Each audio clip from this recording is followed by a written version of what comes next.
Hey everyone, welcome back to the channel. Thank you for tuning in. And I'll just come right out and say it. I'm in a bad mood this morning. I've got some errors and some home improvement stuff going on, and I need to do a video that will lift my spirits. And nothing lifts my spirits better than talking about someone else's screw-ups besides my own. And that's what we're going to do today. We're talking about the Sig Sauer situation because we have some interesting developments that came to light over the weekend. And later last week with the pulling of the handgun from various outlets after the whole situation with the Air Force, there are many academies that are just saying straight up, nope, not using it anymore. There are several training schools that are like, don't bring them. They're no longer allowed in our classes. And I mean, it's just all around looking pretty bad for Sig Sauer. Well, over the weekend, there was a video that came to light, and I want to make sure that I get this right. The Wyoming Gun Project is the name of the channel, and they published a video. It was about 40 minutes in length. I watched it cover to cover and analyzed what they were doing.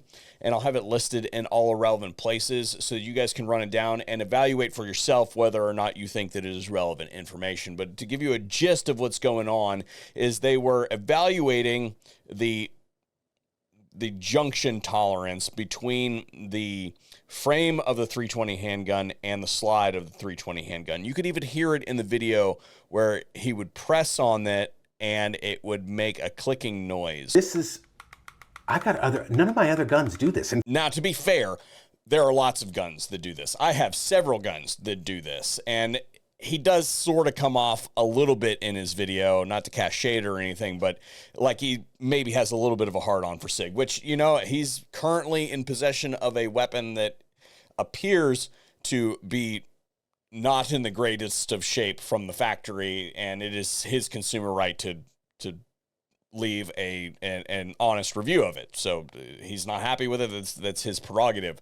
I mean, the weapon in the video is a 45 ACP chambering, which tells you a lot right there.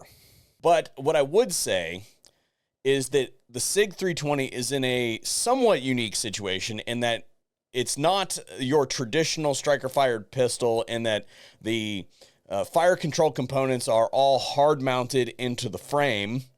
Remember that there's that modular system, so the whole fire control unit comes out of the frame and can be swapped into different frames, and then that interacts with the stuff in the slide. So when you're talking about that, you've got three major components that have to junction together and have to tolerance together. And when you've got tolerance stacking between three components versus two components, well, then you can run into some issues. So I think that when we're looking at the 320 through that lens and this issue that he's having through that lens, I think that there is some credible criticism when it comes to there's a lot of space there. And it can, as you will see in his video, lead to, shall we say, something problematic. Today's video is brought to you by Medical Gear Outfitters, which is very fitting for today's topic. I did not do that on purpose, and I will note that I hate high-pressure sales pitches, but today I'm making an exception. We're going to go there. If you do not have a legit trauma kit in your house and in each of the vehicles that you drive, then you are dead wrong. I mean, we're talking like dick cancer and you. You are that wrong. This is not one of those things that you like shop for and wait on. That thing doesn't do you any good in your cart. If it's not in a 50-foot circle of you when you need it, you got a real problem. And it's going to be a permanent problem if you don't get to it right quick in a hurry.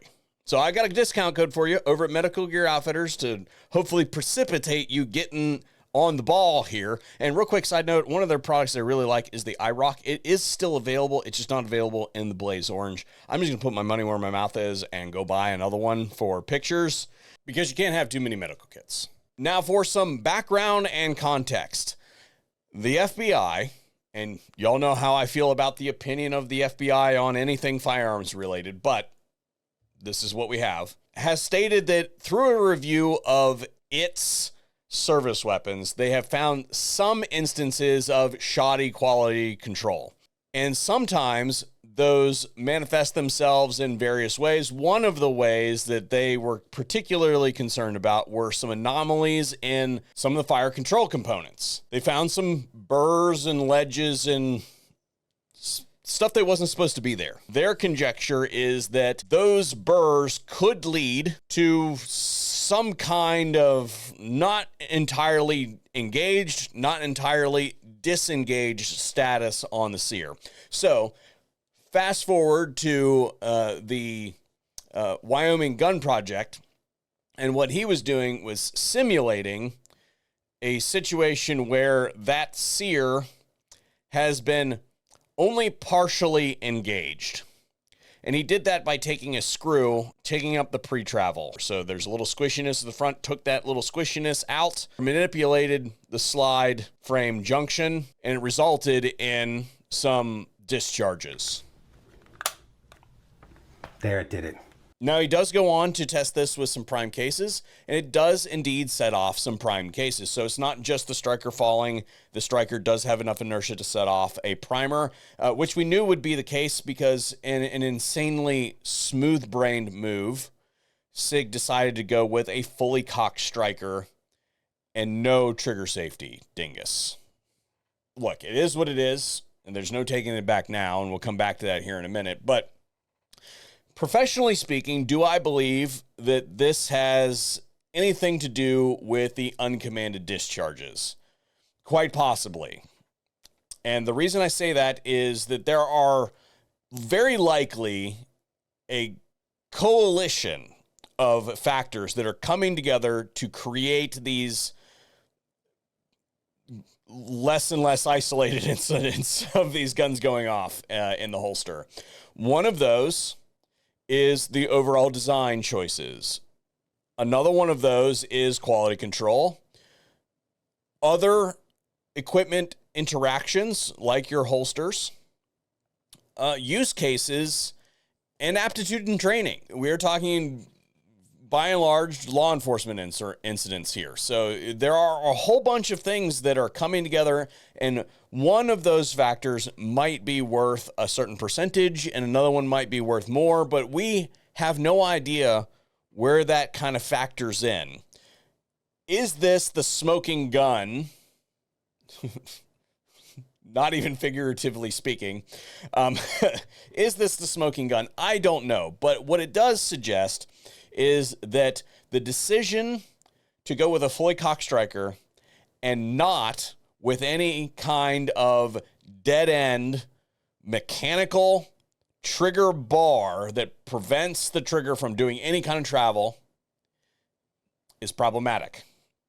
Is there very likely some kind of training aptitude and holster interaction going on here? Very well may be the case. But as I said in my previous video, just because there are other external factors that, let's be real, existed before the conception of the Sig 320, the adoption of the 320. Just because those factors exist in the environment and are external to Sig's processes does not mean that Sig doesn't have to cope with those. And making the arbitrary decision, which I can only come to the conclusion that it was an arbitrary decision to set themselves apart from everybody else that was doing this, to not include a trigger dingus, which you don't even notice when you shoot any other striker-fired handgun out there. The decision to do that has led them forward to today, because if you remember back,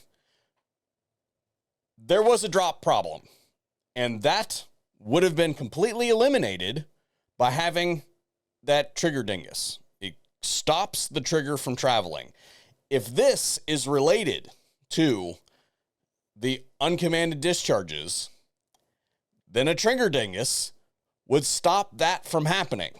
I guess what I have to say is whether it is directly related to the uncommanded discharge or not, Sig has not managed this well. You can see their statement about saying everybody was ganging up on them and all that sort of stuff, and no, I have people that I have not spoken to in years contact me and be like, hey, dude, what's going on with the Sig 320s? Are they safe? And I have to tell them, bro, I don't know. What I can say about this is that we have access to 3 320s. Both the actual 320s themselves, and then another one that is an M17. And we were unable to replicate this. But that doesn't mean that there aren't other weapons in the millions of weapons that are out there that this isn't a problem with. So I don't know what to tell you about this, except for what my brother said to all of his friends, which is take the guns apart and throw them in your safe. And until a fix comes down the pipe. But what it comes down to is at this point in time, it has entered the collective consciousness that this is the gun that's problematic. And people do not forget about that sort of thing. As far as the larger implications, this whole situation makes all guns to people who are not well-versed in the firearms space seem more dangerous to them. Because this might be complex enough of a situation that SIG may not even actually be able to replicate this. They may not be able to figure out what it actually is because, again, it might be a combination of multiple factors, all resultant from a couple design decisions that were made way back when. I don't know anybody at SIG. I don't talk to anybody at SIG. I have no communication from SIG to make me believe that that is the case. But at this point in time, the product is done. They have to stop production, and they've got plenty of other products out there that are proven at this point. SIG should focus on those, and what they need to do is come clean and say, hey, look, we can't figure it out, but it's clear that there are a compendium of factors out there that are creating an unsafe use case, and we have decided to discontinue the SIG P320, the M17, and the M18.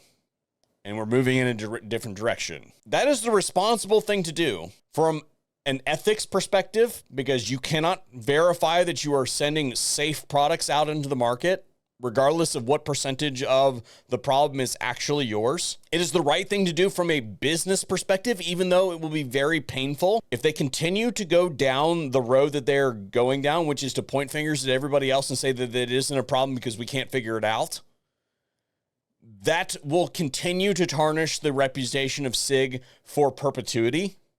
And from a Second Amendment advocate perspective, somebody who works here and is reliant on the longevity of the Second Amendment in the United States, the correct thing to do is to pull the fucking gun. What do you guys think in the comment section down below? Do you believe this to be related to the uncommanded discharges, or is this just a completely different problem set that has its own implications?